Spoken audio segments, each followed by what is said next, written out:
वालेकुम। कैसे हैं आप लोग? उम्मीद करती हूँ आप सब लोग खैरियत से होंगे, खुशबाश होंगी। हाँ जी जनाब, आज हम आपके लिए रमज़ मोहब्बत के एपिसोड 59 का पार्ट 2 लेकर हाज़िर हुए हैं। 350 लाइक और 100 कमेंट डन करने हैं। नेक्स्ट एपिसोड टारगेट पूरा होने के बाद आएगी। मैं एक चीज़ क्लियर करते चलूँ, आज इस नॉवल के एपिसोड काफ़ी दिन बाद अपलोड हो रही है।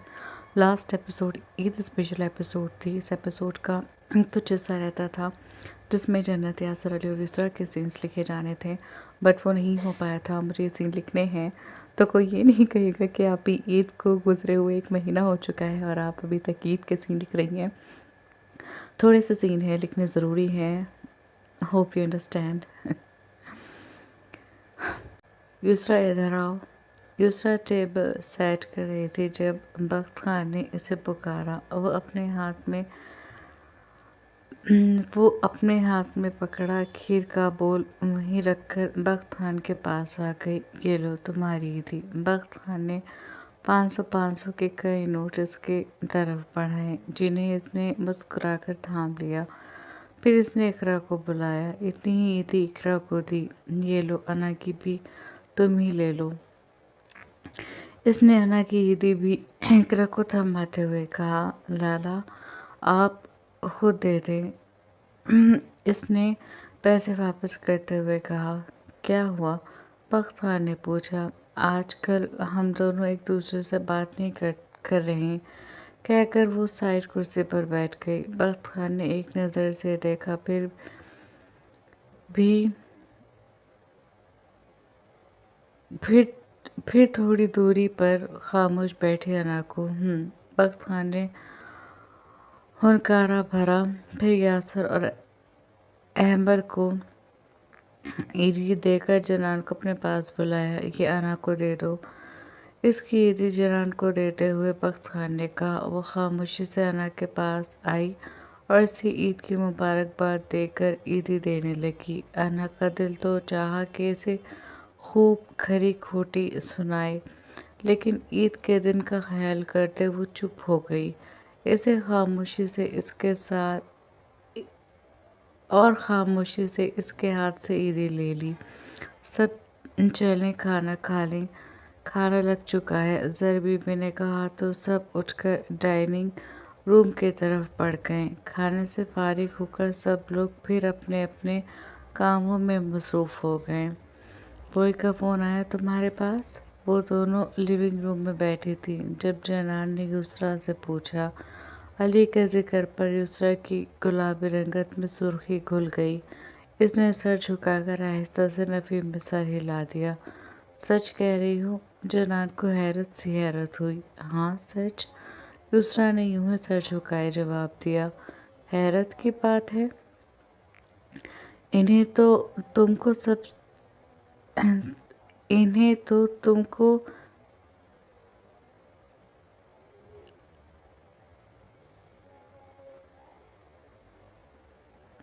सबसे पहले ईद का मुबारकबाद देना चाहिए था। खैर कोई नहीं, अब ये कहाँ लिखा गया मुझे नहीं पता। खैर कोई नहीं, हो सकता है थोड़ी देर में तुम्हारे पास फ़ोन आए। जनान से छेड़ते हुए बोली। युसरा के होठों की मुस्कुराहट गहरी होती चली गई। यासर अपने कमरे में बहुत देर से इधर से उधर टहल रहा था। यासर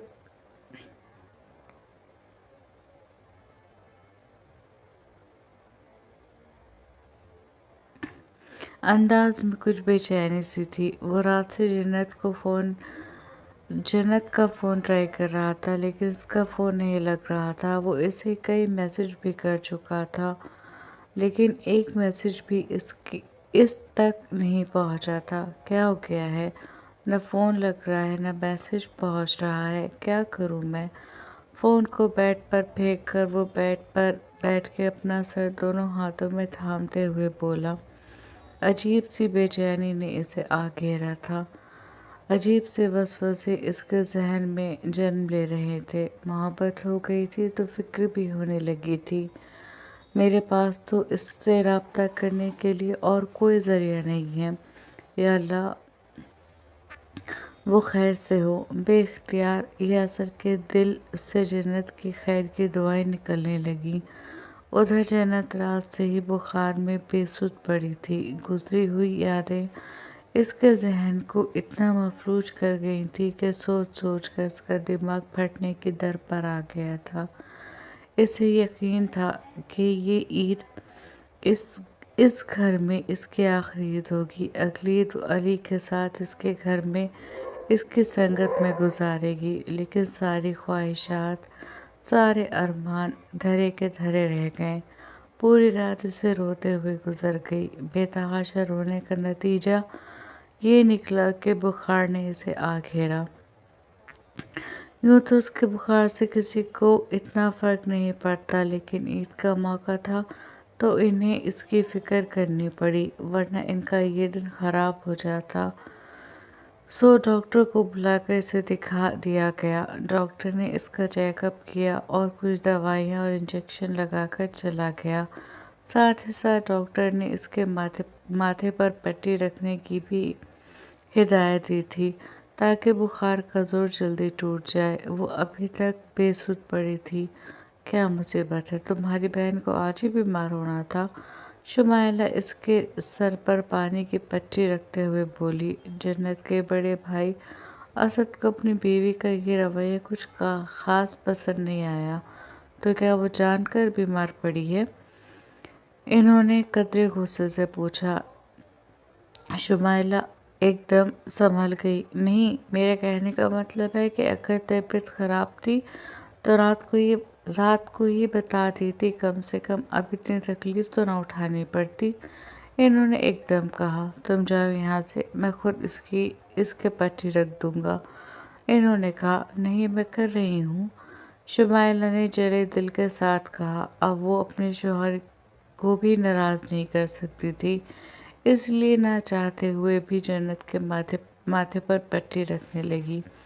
قریب 1 گھنٹے بعد جنت کے بخار کا زور ٹوٹا۔ بخار کا زور ٹوٹتے ہی اس نے سرخ آنکھیں کھول کر ادھر ادھر دیکھا۔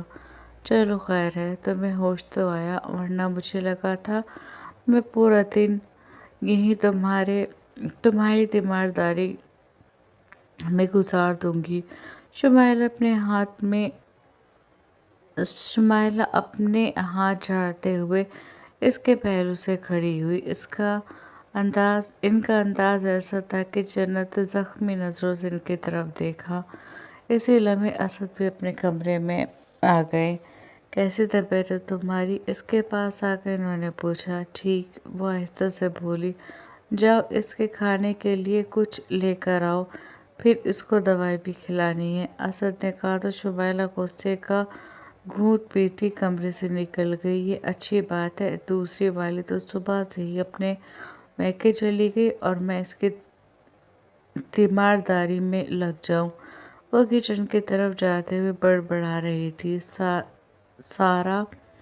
سدرا اور اس کا شوہر سہیل صبح ہی سدرا کے گھر چلے گئے تھے۔ ان کے آنے کے بعد ان کے جانے کا پروگرام تھا، لیکن اب انہیں اپنا پروگرام خطرے میں لگ رہا تھا۔ انہوں نے جنت کے لیے قہوہ بنایا اور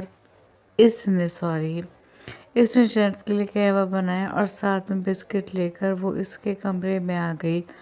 جنت نے 1-2 بسکٹ کھائے، قہوہ پیا اور دوائی کھا کر دوبارہ لیٹ گئی۔ وہ دونوں اس کے کمرے سے چلے گئے۔ ان کے جاتے ہی اس کی آنکھیں پھر گرم سیال سے بھیگنے لگیں، دماغ پھر بھٹک کر اسی کی طرف جانے لگا۔ اس نے اپنے ذہن کو جھٹکا اور بیڈ سائڈ پر رکھا اپنا فون اٹھا لیا۔ اس نے فون آن کیا تو دیکھا کہ فون سوئچ آف ہے۔ چارجنگ پر لگا کر اس نے دوبارہ آنکھیں بند کر لیں۔ قریب آدھے گھنٹے بعد اس نے اپنا فون کھول کر دیکھا تو دنگ رہ گئی۔ اس کے فون پر یاسر کے قریب 32 مس کال تھی اور لاتعداد میسج تھے، اور ان میں صرف ایک ہی سوال تھا، جنت تم ٹھیک ہو نا؟ بظاہر تو یہ ایک سوال تھا، لیکن ایک سوال اس کے احساساتوں کو جھنجھوڑ کر رکھ گیا۔ ایک وقت وہ بھی تھا جب علی اس کے لیے اس طرح بےقراری دکھاتا تھا۔ علی کے بارے میں سوچتے ہوئے اس کے ہونٹوں پر زخمی مسکراہٹ ابھری۔ کیا انہوں نے مجھے ایک لمحے کے لیے بھی یاد کیا ہوگا؟ سوچتے ہوئے وہ افسردہ سی ہو گئی۔ وہ یہ سوچ رہی تھی کہ کیا علی نے اسے ایک لمحے کے لیے بھی یاد کیا ہوگا؟ اسے کیا پتا تھا کہ پوری رات علی نے آنکھوں میں کاٹ کر اپنی محبت کا ماتم منایا تھا، اور وہ ماتم ابھی بھی جاری تھا۔ اسے کیا پتا تھا کہ پوری رات علی نے آنکھوں میں کاٹ کر اپنی محبت کا ماتم منایا تھا، اور وہ ماتم ابھی بھی جاری تھا۔ وہ اپنے کمرے کی کھڑکی میں کھڑا دور سے جنت کے گھر کو دیکھ رہا تھا۔ ہری آنکھوں میں اتنی سرخی اتری ہوئی تھی کہ آنکھوں کی پتلیاں بھی اس سرخی کی زد میں آ رہی تھی۔ دل تڑپ تڑپ جا رہا تھا۔ ساری خواہشیں، سارے ارمان سب ختم ہو گئے۔ پوری رات آنکھوں میں کاٹ کر صبح عید کی نماز پڑھ کے وہ پھر اپنے کمرے میں آ گیا۔ فائق اس کی حالت سمجھ رہا تھا، لیکن وہ بھی کچھ نہیں کر سکتا تھا۔ رمیسہ بیگم اس کی حالت دیکھ کر تشویش میں گھری ہوئی تھی، لیکن علی نے یہ کہہ کے کسی کام کی وجہ سے اسے پوری رات جاگنا پڑا۔ اسی وجہ سے اس کے سر میں درد ہے، اور نیند نہ ہونے کی وجہ سے اس کی آنکھیں سرخ ہو رہی ہیں، اس نے کہا، اور وہ مان گئی، کیونکہ یہ سچ تھا کہ نیند کی کمی کی وجہ سے اس کی آنکھیں سرخ ہو جایا کرتی تھیں۔ وہ اپنے کمرے کی کھڑکی میں افسردہ سا کھڑا تھا، اور جنت اپنے کمرے میں افسردہ سی بیٹھی تھی کہ تبھی اس کا فون رنگ کرنے لگا۔ فون کی رنگ پر یاسر کی خوشی کا کوئی ٹھکانہ نہیں رہا، جبکہ جنت اسکرین پر یاسر کا نام دیکھ کر عجیب سی کیفیت کا شکار ہو گئی۔ کیا کروں؟ اس نے دل میں سوچا، اور پھر آنکھیں بند کر کے گہرا سانس لیا اور فون آن کر کے کان سے لگا لیا۔ جنت! فون اٹھاتے ہی اس کی سماعتوں سے یاسر کی بے تاب آواز سنائی دی۔ جی؟ اس نے بڑی مشکل سے خود کو کچھ کہنے کے لیے تیار کیا۔ کہاں تھی تم؟ میں کب سے فون کر رہا ہوں، کتنے میسیجز کی، کتنی کالز کی، لیکن نہ کالز لگ رہی تھی نہ میسیجز پہنچ رہے تھے۔ میں کتنا پریشان ہو گیا تھا، تمہیں اندازہ بھی نہیں ہے۔ تم ٹھیک ہو نا؟ وہ کہنے پر آیا تو ساری باتیں کہتا چلا گیا، اور پوچھنے پر آیا تو سب کچھ پوچھتا چلا گیا۔ اس کی بے تابی، اس کا اپنے لیے پریشان ہونا جنت کو اور الجھانے لگا۔ بولو، میں کچھ پوچھ رہا ہوں، یاسر نے کہا۔ میری طبیعت ٹھیک نہیں تھی، اور فون بھی سوئچ آف تھا، اس لیے نہ آپ کی کالز کا پتہ چلا نہ میسیج کا۔ وہ آہستہ سے بولی۔ کیا ہو گیا ہے تمہیں؟ یاسر پریشان ہو کر بولا۔ پتہ نہیں، بس رات اچانک بخار ہو گیا تھا، اور پھر بخار نے تیزی پکڑ لی۔ وہ اپنے ہاتھوں کی لکیروں کو دیکھتے ہوئے بولی۔ ڈاکٹر کو دکھایا تم نے؟ یاسر نے پوچھا۔ جی، اس نے آہستہ سے کہا۔ کیا کہا ڈاکٹر نے؟ کچھ نہیں، بس دوائی دے کر چلے گئے۔ میں نے دوائی کھا لی ہے، اور اب میں پہلے سے بہتر محسوس کر رہی ہوں۔ اس کے آگے کے پوچھے جانے والے سوالوں کا اس نے پہلے ہی جواب دے دیا۔ میں ویڈیو کال کروں؟ یاسر نے پوچھا۔ کیوں؟ جنت کے منہ سے بے اختیار نکلا۔ تمہیں دیکھنا چاہتا ہوں، یاسر نے سر جھکا کر کہا، اس طرح جیسے وہ اس کے سامنے بیٹھی ہو۔ میں ابھی تک تیار نہیں ہوئی ہوں، جنت نے اسے ٹالنے کے لیے کہا۔ مجھے فرق نہیں پڑتا، مجھے تم ہر روپ میں پسند آؤ گی، وہ بولا تو جنت نے اپنی آنکھوں میں امڑنے والے طوفان کو بڑے ضبط کے ساتھ سنبھالا تھا۔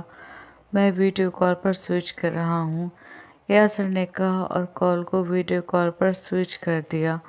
جنت نے بڑے ضبط کے ساتھ فون اٹھایا۔ اس پر نظر پڑتے ہی یاسر کے ہونٹوں پر خوبصورت مسکراہٹ مچل گئی۔ جنت کا چہرہ بخار کی حدت کی وجہ سے سرخ ہو رہا تھا، بھوری آنکھوں میں بھی سرخی اتری ہوئی تھی۔ हालांकि हुलिया भी बिखरा हुआ था, लेकिन वो बिखरे हुलिये में भी यासर को अपने दिल के बहुत करीब महसूस हुई। तुम तो इस रूप में भी बहुत खूबसूरत लग रही हो, यासर ने कहा तो जन्नत ने पलकों की चिलमन उठाकर इसकी तरफ देखा। वाइट पठानी शलवार कमीज में यासर भी जाज़िबे नजर लग रहा था। इसकी तारीफ पर जन्नत ने इसे जिन नज़रों से देखा, यासर ने बेख्तियार अपना एक कान पकड़ लिया। माजरत, बंदा मोहब्बत में बेख्तियार हो गया, कहकर वो सर झुकाकर मुस्कुराने लगा। मैं फ़ोन रखती हूँ। कुछ लम्हे बाद जन्नत ने कहा। इतनी जल्दी? इसने तड़प कर पूछा। मेरे ख्याल है हम काफ़ी बात कर चुके हैं, जन्नत ने कहा। अभी कहाँ हुई हैं? अभी तो मैंने तुम्हें ईद मुबारक भी नहीं कहा और ना तुमने मुझे ईद मुबारक कहा, यासर ने कहा। ईद मुबारक हो। अब फ़ोन रखूं? जन्नत ने कहा। अंदाज में कुछ बेजारी सी दर आई थी। इस शख्स की बातें से अली की याद दिला रही थी। वो पूरी रात इस शख्स को सोच रही थी। अब वो इसे सोचना नहीं चाहती थी। तुम्हें भी ईद मुबारक हो। अपना ख्याल रखना। और हाँ, तुम्हारा ईद का तोहफा मेरे पास है। जब मुलाकात होगी तब मैं तुम्हें दूंगा। उम्मीद है हम जल्दी मिलेंगे। और हाँ, एक बार फिर कह रहा हूँ, अपना ख्याल रखना। अपने लिए नहीं, मेरे लिए। मोहब्बत से चूर लहजे में कहते यासर ने फ़ोन रख दिया। वो नजरें झुकाए इसकी बात दिल पर पत्थर रख कर सुन रही थी। फ़ोन बंद होते ही स्क्रीन की तरफ देखा। आंसू फिर गालों पर लुढ़क आए। हर वो हर जाई फिर बेतहाशा याद आया। फ़ोन रखकर वो दोबारा अपनी आँखों पर बाजू रखकर लेट गई। ईद के दिन की कोई खुशी से खुशी नहीं लग रही थी कि लगती भी कैसे, जब इसके दिल की दुनिया वीरान हो तो जब दिल की दुनिया वीरान हो तो खुशियाँ असरअंदाज नहीं। सॉरी, जब दिल की दुनिया वीरान हो तो खुशियाँ असरअंदाज होती हैं। जन्नत से बात करके यासर पुरसुकून तो हो गया था, लेकिन इसका अंदाज इसे कुछ अजीब से एहसासों में मुब्तला कर गया था। लेकिन फिर ये सोचकर कि इसकी तबीयत खराब है, इसने अपने एहसासों को झटक दिया।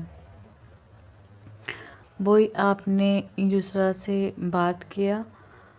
इसको ईद का मुबारकबाद दिया? अपने कमरे में आकर जनान ने अली को फ़ोन मिलाकर पूछा। अली जो अपने कमरे में अंधेरा किए रॉकिंग चेयर पर बैठा सिगरेट पर सिगरेट फूंक रहा था, इसके पूछने पर गहरा सांस भरकर रह गया। हम कुछ पूछ रहे हैं बोई, जवाब दो हमारा बात का, जनान बोली। क्या बात करूँगा? सिगरेट के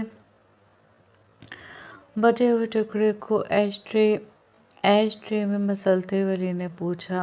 अब ये भी हम बताएगा आपको?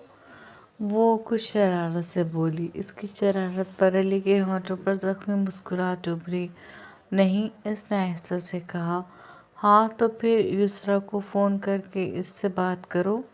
हम थोड़ी देर में आपको दोबारा फ़ोन करके पूछेगा, समझे आप?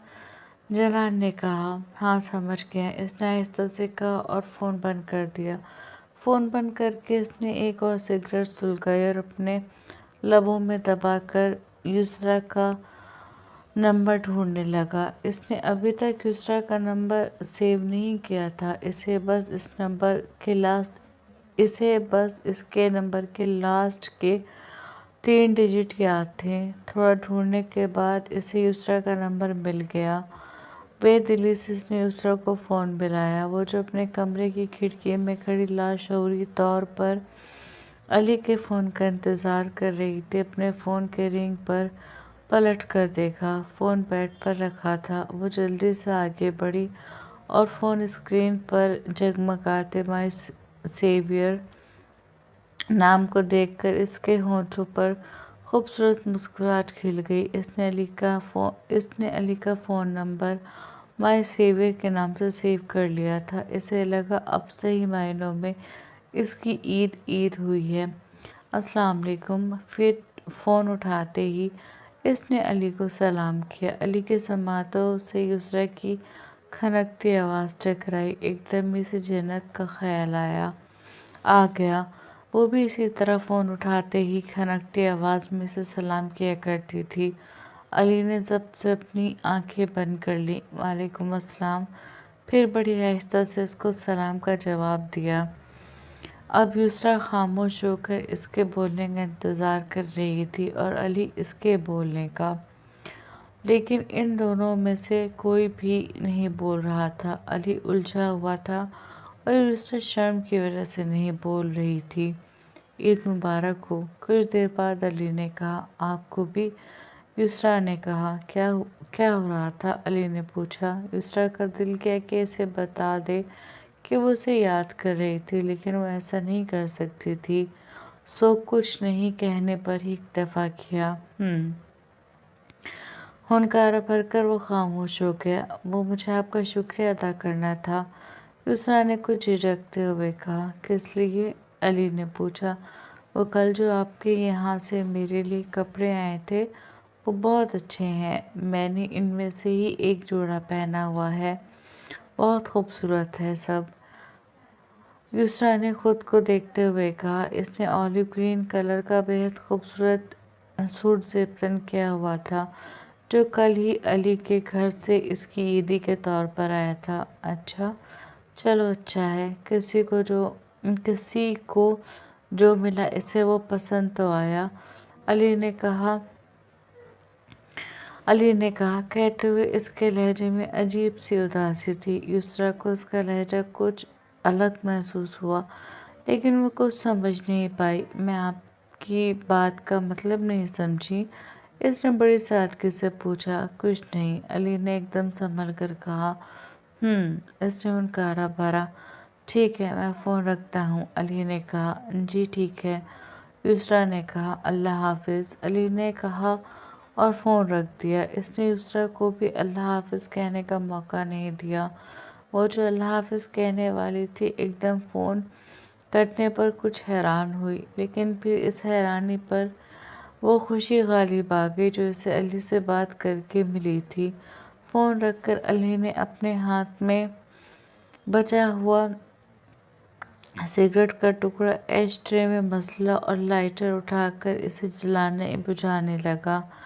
लाइटर जलता तो इसकी हल्की सी रोशनी अंधेरे कमरे में उजाला करती थी और बुझता तो अंधेरा पहले से ज़्यादा महसूस होता। इसे ये रोशनी सबकी ज़िंदगी और ये अंधेरा अपनी ज़िंदगी लगने लगा था। अंधेरा, ज़िंदगी। लाइटर बुझाकर रॉकिंग चेयर की पुश्त से टेक लगा के वो जख्मी हंसी हंसता हुआ बोला।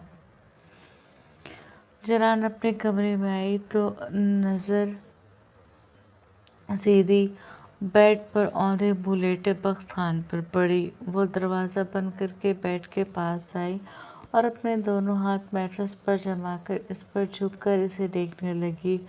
बख्त खान की सी आंखें गहराई से बंद थीं। घनी घुमावदार पलकें आरज़ू और रूम के आरज़ुओं पर साए फगन थी। वो गहरे गहरे सांस ले रहा था जो इस बात के गवाह थे कि वो गहरी नींद में सो रहा है। कल इसकी बहुत टफ ड्यूटी थी। रात भी वो घर पर लेट आया था, सुबह जल्दी उठ गया था। जनान मोहब्बत भरी नज़र इस पर डालकर पलटी और अब वो साड़ी को इससे ज़्यादा नहीं संभाल सकती थी। इसने अपना वार्डरोब खोला और इसमें से मारिया बी के लॉन कलेक्शन का एक खूबसूरत सा जोड़ा निकाल कर चेंज करने चली गई। चेंज करके वो बेड की दूसरी तरफ आकर बेड क्राउन से टेक लगाकर बैठ गई। बैठे बैठे इसे भी नींद आ गई, लेकिन वो बहुत जल्द उठ गई। आँख खुलते ही इसकी नज़र सीधी खिड़की से बाहर के मंजर पर पड़ी। आसमान पर रोशनी फैली हुई थी, जैसे इस शाम और रात के बीच कोई नर्म सा लम्हा ठहर गया हो। खिड़की के पर्दे हल्के हवा से आहिस्ता आहिस्ता लहरा रहे थे और बाहर कहीं दूर से परिंदों की मध्यम आवाज़ आ रही थी। हर चीज़ में एक सुकून था, एक खामोशी जो दिल को छू लेने वाली थी। बाहर के मंजर से नज़र हटाकर इसने बख्त खान को देखा। वो अभी भी गहरी नींद में था। इसके चेहरे पर अजीब सी मासूमियत थी, जैसे वो दुनिया के हर फिक्र से आज़ाद हो। इसकी सांसें हल्की और बराबर चल रही थी। जनान झुक कर इसके करीब हुई, बहुत करीब, इतनी करीब कि इसकी हर सांस, हर हल्की सी हरकत को वो महसूस कर सकती थी। इसकी नज़रें बख्त खान के चेहरे पर टिकी हुई थी, जैसे वो इसके हर नक्श को अपने दिल में महफूज कर लेना चाहती हो। इसने धीरे से अपना हाथ बढ़ाकर इसके बालों में इसने इसने अप इसने धीरे से अपना हाथ बढ़ाया और इसके बालों में उंगलियां फेरने लगी। इसका लम्स इतना नरम था कि जैसे वो नींद को इसका लम्स इतना नरम था कि जैसे वो नींद को जगाना नहीं बल्कि और गहरा करना चाहती हो। फिर वह आहिस्ता आहिस्ता इसका सर दबाने लगी। हर दबाव में खामोश सी मोहब्बत, एक बेलफ्ज़ ख्याल छुपा हुआ था। कुछ लम्हे ऐसे ही गुजर गए, वक्त जैसे रुक सा गया हो। फिर बख्त खान की पलकों में हल्की सी हरकत हुई। इसने आहिस्ता आहिस्ता आंखें खोली और जैसे इसकी नज़र जनान पर पड़ी, इसके चेहरे पर एक नर्म, बहुत सच्ची मुस्कुराहट आ गई। जनान, इसने धीमी आवाज़ में कहा, जैसे इसका नाम लेना भी एक एहसास हो, और एहसास से ज़्यादा मोहब्बत। जनान हल्का सा झुकी, इसके लबों पर भी मुस्कुराहट आ गई।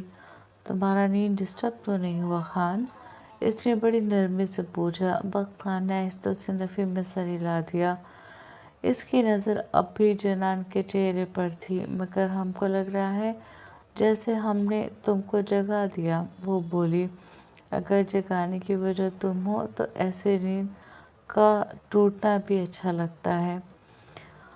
बख्त खान नींद से भारी बोझल आवाज़ में बोला। इसकी ये आवाज़ दिल में उतरने की हद तक खूबसूरत लग रही थी। ऐसा लहजा, ऐसा अंदाज कि बंदा अपना दिल हार जाए। इसके लब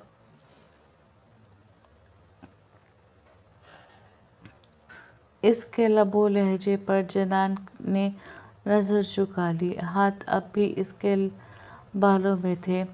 तुम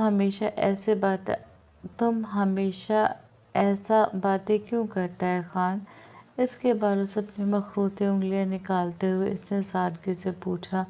बख्त खान हल्का सा उठकर टेक लगाकर बैठ गया, मगर इसने जनान का हाथ थाम लिया कि वो दूर न हो जाए। मैं जो महसूस करता हूँ वही कहता हूँ, और तुम्हारे साथ दिल की बातें छुपाने को दिल ही नहीं चाहता। इसने दिल फरेब अंदाज में कहा। जनान ने इसकी तरफ देखा। इसकी आंखों में एक अजीब सी चमक थी। और अगर हम कहें कि हमको ये सब पहले से पता है और हम तुम्हारी ऐसी बातों का आदी हो चुका है तो? जनान ने इसके कुर्ते का कॉलर दुरुस्त करते हुए कहा। बख्त खान मुस्कुराया। तो फिर मैं रोज़ नई बातें सोचूंगा, ताकि तुम्हें कभी पुरानी ना लगे और तुम मुझसे ये ना कहो कि ये तुम्हें पहले से पता है। बख्त खान की बात पर वो सर झुकाकर मुस्कुराने लगी। कमरे में हल्की सी खामोशी छा गई, मगर वो खामोशी बोझल नहीं थी, बल्कि एक नर्म सी राहत थी। इसे देखते बख्त खान ने अपने माथे पर बिखरे बालों को पीछे किया और ऐसे ही अपने हाथ से कनपटी को दबाने लगा। सर में दर्द हो रहा है? जनान ने इसे कनपटी दबाते देखकर आहिस्ता से इसके माथे पर हाथ रखकर पूछा। बख्त खान ने इसके हाथ को थामकर अपने करीब कर लिया। दर्द तो था, मगर तुम्हारे हाथों से सब ठीक हो गया, ऐसे जैसे तुम्हारे हाथों में जादू हो। बख्त खान ने इसकी हथेली को अपने होठों से लगाते हुए कहा। जनान हल्का सा मुस्कुरा दी। हम कोई ہم کوئی جادوگر نہیں ہیں۔ ہو، بخت خان نے فوراً کہا، کم سے کم میرے لیے تو ہو، تمہاری موجودگی ہی سب بدل دیتی ہے۔ بخت خان جذبوں کے عالم میں بولا۔ جنان کا دل جیسے ایک لمحے کو ٹھہر سا گیا۔ اور اگر کبھی ہم نہ رہا تو؟ جنان نے پوچھا۔ بخت خان کے چہرے کی مسکراہٹ پل بھر میں غائب ہو گئی۔ اس نے اس کی آنکھوں میں دیکھتے ہوئے کہا، پھر شاید کچھ بھی ویسا نہ رہے، کیونکہ کچھ لوگ عادت نہیں بنتے، زندگی بن جاتے ہیں، اور تم بخت عالمگیر خان کی زندگی بن چکی ہو۔ یہ سن کر جنان کی آنکھوں میں ہلکی سی نمی آ گئی، مگر اس نے فوراً مسکرا کر اسے چھپا لیا۔ کبھی کبھی تم بہت مشکل باتیں کرتا ہے خان، وہ فوراً بولی۔ نہیں، بس سچی باتیں کرتا ہوں۔ بخت خان نے ہلکے سے اس کے ہاتھ کو دباتے ہوئے کہا۔ ہوا کا ایک نرم جھونکا کمرے میں داخل ہوا، پردے ہلکے سے لہرا گئے۔ جنان نے آہستہ سے اس کے بالوں میں دوبارہ انگلیاں پھنسا کر جنان نے آہستہ سے اس کے بالوں میں دوبارہ انگلیاں پھیرنا شروع کر دی اور بخت خان نے آنکھیں بند کر لیں، مگر اس بار وہ سو نہیں رہا تھا، بس اس کے نرم لمس کو محسوس کر رہا تھا۔ جنان، اس نے آنکھیں بند کرتے ہوئے کہا۔ اس نے ہنکارا بھرا، میرے بغیر رہ سکتی ہو؟ غیر متوقع سوال پر جنان نے حیرانی سے دیکھا۔ اس کے پاس اس کے سوال کا کوئی جواب نہیں تھا۔ وہ رہ سکتی تھی؟ نہیں، وہ کبھی نہیں رہ سکتی تھی، اور یہ بات وہ جانتا تھا۔ پھر اس نے کیوں پوچھا؟ وہ خاموش نظروں سے اسے دیکھ رہی تھی، بند آنکھوں کے باوجود بخت خان کو پتا تھا وہ کن نظروں سے اسے دیکھ رہی ہوگی۔ ماحول میں خاموشی چھائی ہوئی تھی کہ تبھی اس خاموشی میں بخت خان کی بھاری گمبھیر آواز گونجی۔ اگر یہ کہہ دو بغیر میرے نہیں گزارا تو میں تمہارا، اگر یہ کہہ دو بغیر میرے نہیں گزارا تو میں تمہارا، یا اس پہ مبنی کوئی تاثر، کوئی اشارہ، تو میں تمہارا۔ تم اپنی شرطوں پہ کھیل کھیلو، میں جیسے چاہوں لگاؤں بازی۔ تم اپنی شرطوں پہ کھیل کھیلو، میں جیسے چاہوں لگاؤں بازی۔ اگر میں جیتا تو تم ہو میرے، اگر میں ہارا تو میں تمہارا۔ اس نے بند آنکھوں سے یہ شعر پڑھا اور آہستہ سے آنکھیں کھول کر جنان کو دیکھا، جو کچھ روٹھے روٹھے انداز میں اسے دیکھ رہی تھی۔ کیا ہوا؟ بخت خان نے اپنا ہاتھ اس کی کن پٹی میں ڈال کے اس کے چہرے کو اپنے چہرے پر جھکاتے ہوئے پوچھا۔ کچھ نہیں، وہ یوں ہی خفا خفا سے انداز میں بولی۔ نہ کیا کرو میری جان، تمہاری یہی ادائیں میری جان پر بن آتی ہے، بخت خان نے کہا اور بڑی نرمی سے اس کے ہونٹوں کو چوم کر پیچھے ہو گیا۔ تم اٹھ کر ہاتھ منہ دھو لو، ہم تمہارے لیے قہوہ بنا کر لاتا ہے۔ وہ آہستہ سے اس سے پیچھے ہو کر بیڈ سے اترتے ہوئے بولی۔ تم بناؤ گی؟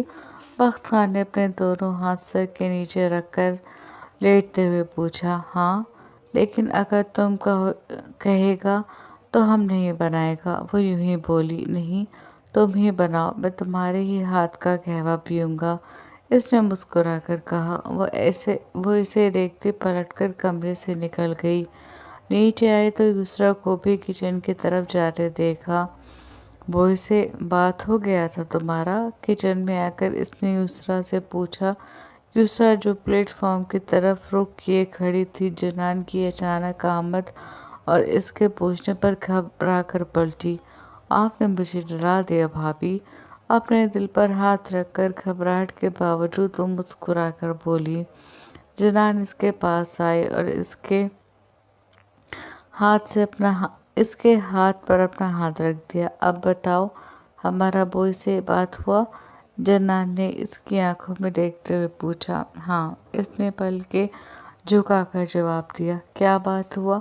جنان نے شرارت سے پوچھا تو یسریٰ کے ہونٹوں پر شرمیلی سی مسکراہٹ کھل اٹھی۔ ان دونوں کے درمیان ایسی کوئی بات نہیں ہوئی تھی جو اس کے شرمانے کا باعث بنتی، لیکن یسریٰ کے شرمانے کے لیے تو علی کا ذکر ہی کافی تھا۔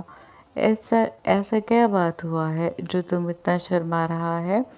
جنان نے اسے اور چھیڑتے ہوئے پوچھا۔ کچھ نہیں، وہ یوں ہی نظریں جھکائے بولی۔ جھوٹ بولتا ہے ہم سے؟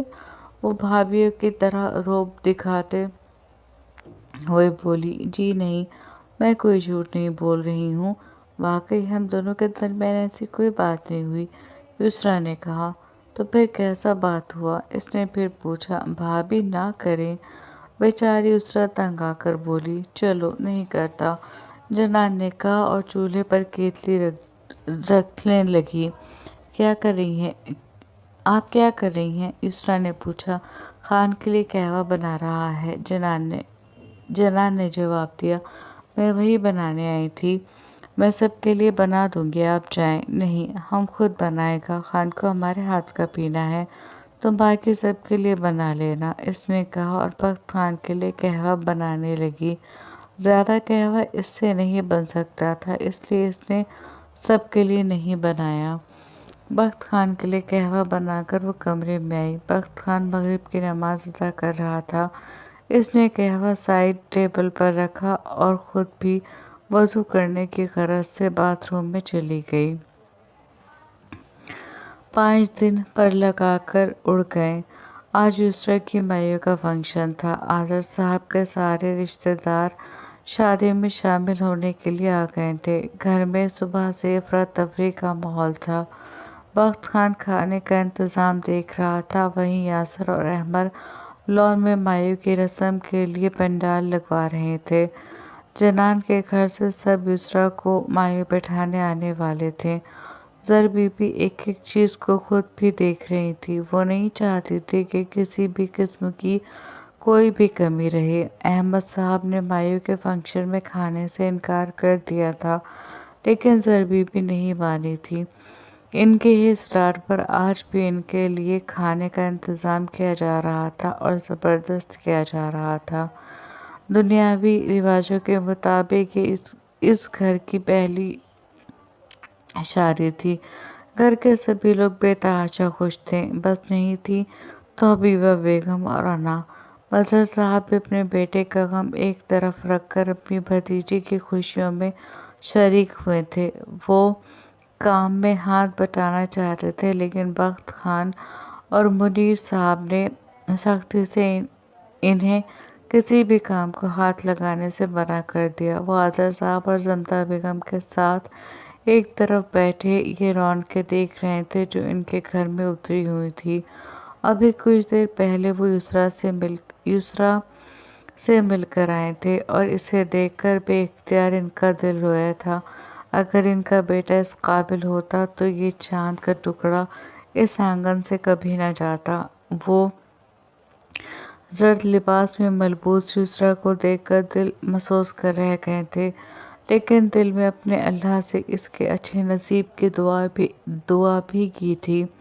جنان جاؤ بیٹا، دیکھو یسریٰ کو کسی چیز کی ضرورت تو نہیں؟ زر بی بی نے جنان سے کہا جو صغیرہ بوا کے ساتھ مائیوں کی تھال سجا رہی تھی۔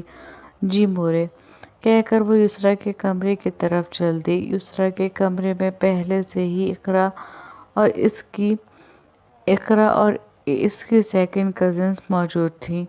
اس سے پہلے جب وہ یسریٰ سے ملنے آئی تھی تو اس نے صرف مائیوں کا جوڑا پہنا ہوا تھا، لیکن اب وہ مکمل تیار تھی۔ خوبصورت میک اپ کے ساتھ پھولوں کا زیور پہنے وہ کوئی پھول ہی معلوم ہو رہی تھی۔ جنان کو اس پر ٹوٹ کر پیار آیا۔ وہ آگے بڑھی اور بے اختیار سے خود سے لگا لیا۔ ہم کو یقین ہے بھوئی تم کو دیکھے گا تو سانس لینا بھول جائے گا، اس نے یسریٰ کے کان میں شرارت سے کہا، لیکن آواز اتنی بلند تھی کہ سب نے اس کی بات سن لی۔ ہاں بالکل جیسے ہمارے لالا آپ کو دیکھ کر سانس لینا بھول جاتے ہیں، اقرا نے کہا تو ساری لڑکیاں کھلکھلا کر ہنس پڑی، جبکہ اس کی بات پر جنان کا چہرہ سرخ پڑ گیا۔ یسریٰ نے محبت بھری نظروں سے اس کے سرخ پڑتے چہرے کو دیکھا۔ بھابھی جان، آپ کے گھر والے کب تک آئیں گے؟ بخت کی سیکنڈ کزن نیاب نے پوچھا۔ ابھی تھوڑی دیر پہلے ہمارا بات ہوا تھا، وہ کچھ دیر میں نکل جائیں گے۔ बख्त खान ने जनान ने जवाब दिया और युसरा से पूछने लगी, इसे किसी चीज़ की ज़रूरत तो नहीं? युसरा के मना करने पर वो फिर से बाहर आकर अपने काम में मसरूफ़ हो गई। अब तुम ये काम मत करो बेटा, जाओ जाकर चेंज कर लो, बाकी का बचा काम कोई और कर लेगा। इसे दोबारा इन्हीं कामों में लगा देकर सगीरा बुआ ने प्यार से कहा, ठीक है बुआ, कहकर वो अपने कमरे में तैयार होने चली गई। शादी के तमाम फंक्शंस के लिए ज़र बीबी ने अलीगढ़ से सारे कपड़े बनवाए थे, ख़ास तौर से जनान के लिए। युसरा की शादी और वलीमे का जोड़ा तो जनान के घर से ही आना था, लेकिन इसका आज का जोड़ा वही था जो ज़र बीबी ने अलीगढ़ से बनवाया था। युसरा का जर्द रंग का गरारा था, जबकि जनान का शरारा था। चेंज करके जनान ने एक मुलाज़िमा से इकरा को बुलवाया और इससे तैयार होने लगी। इकरा ने बड़ी महारत से इसका मेकअप किया और इसके बालों की खूबसूरत चोटी बनाकर इसमें पंजाबी चोटी डाली। तैयार होकर वो बिल्कुल ही अलग जनान लग रही थी। इससे पहले आज तक इसने ना तो बालों में चोटी डाली थी और ना ही शरारा पहना था। इसने अपने आप को आईने में देखा और हंसने लगी। ऐसा लग रहा है ईस्ट वेस्ट नॉर्थ साउथ सारा इंडियन एक साथ बन गया है। अपनी चोटी को पकड़कर घुमाते हुए जनान ने हंसकर कहा तो इसकी बात पर इकरा भी खिलखिलाकर हंस पड़ी। फाइक जाओ बेटा, जाकर देखो अली तैयार हुआ या नहीं। कब से हम इस लड़के का इंतज़ार कर रहे हैं, लेकिन मौसूफ हैं कि आने का नाम ही नहीं ले रहे। अहमद साहब ने फाइक से कहा तो वो सर को खम देता अली को बुलाने चला गया। अली के पास जाते हुए इसका अपना दिल भारी हो रहा था। वो इसके कमरे के पास आया और एक गहरा सांस लेकर इसके कमरे का दरवाज़ा खटखटाकर हैंडल घुमाकर कमरे में दाखिल हो गया। कमरे में आते ही फाइक को धक्का लग गया। पूरे कमरे में सिगरेट का धुआं और खुशबू फैली हुई थी। साथ ही साथ पूरे कमरे में अंधेरा हो रहा था। फाइक अंदाजे से आगे बढ़ा और स्विच बोर्ड के पास आकर कमरे की लाइट ऑन कर दी। कमरे की लाइट ऑन होते अली जो रॉकिंग चेयर पर बैठा था, इसने अपनी आंखें बंद कर ली। बोई, ये क्या है? खिड़की से पर्दे हटाकर सारी खिड़कियां खोलकर इसके सामने आते हुए फाइक ने पूछा। जवाब में अली खामोश रहा। इसकी खामोशी पर फाइक लब भींच कर रह गया। वो झुका और इसके हाथ से सिगरेट लेकर ऐश ट्रे में मसल दी। सब लोग आपका इंतज़ार कर रहे हैं और आप यहाँ अपनी ये हालत बनाकर बैठे हैं। बोई, ये क्या है? खिड़की से पर्दे हटाकर सारी खिड़कियाँ खोलकर इसके सामने आते हुए फाइक ने पूछा। जवाब में अली खामोश रहा। इसकी खामोशी पर फाइक लब भींच कर रह गया। वो झुका और इसके हाथ से सिगरेट लेकर ऐश ट्रे में मसल दी। सब लोग आपका इंतज़ार कर रहे हैं और आप यहाँ अपनी ये हालत बनाकर बैठे हैं। वो कुछ गुस्से से बोला। इसके गुस्से पर अली के होठों पर ज़ख्मी मुस्कुराहट उभरी। मुस्कुराते हुए इसने अपनी सब आंखें खोलकर फाइक की तरफ देखा। इसकी आंखें देखकर फाइक को धचका सा लगा। क्या कुछ नहीं था इसकी आंखों में? दर्द, तकलीफ, अजियत, कर्ब, किसी को खो देने का गम, सब कुछ इसकी आंखों में रकम था। इसकी आंखें शिद्दत गिरिया से सुर्ख हो रही थी। इसकी सुर्ख आंखें देखकर फाइक पंजों के बल इसके सामने बैठा और उसके दोनों हाथ थाम लिए। बोई, इसने सरगोशी में अली को पुकारा। कुछ मत कहो, तुम्हारा कोई दिलासा मेरे काम नहीं आएगा, अली ने अफसरदा लहजे में कहा और इसके हाथ से अपना हाथ छुड़ाकर अपने चेहरे पर फेरते अपने गोल्डन बालों को अपने हाथों से सेट किया और रॉकिंग चेयर से खड़ा हो गया। چلو سب انتظار کر رہے ہیں، علی نے کہا اور دروازے کی طرف بڑھ گیا۔ پیچھے فائق اس کی تکلیف، اس کی اذیت کو ماپتا لب بھیج کر رہ گیا۔ جاری ہے، سب اچھا رسپانس دیں گے اور میں پھر کہوں گی نیکسٹ ایپیسوڈ ٹارگیٹ پورا ہونے کے بعد آئے گی۔ چلیں اپنا دھیان رکھیے گا، اپنوں کا دھیان رکھیے گا۔ اللہ حافظ۔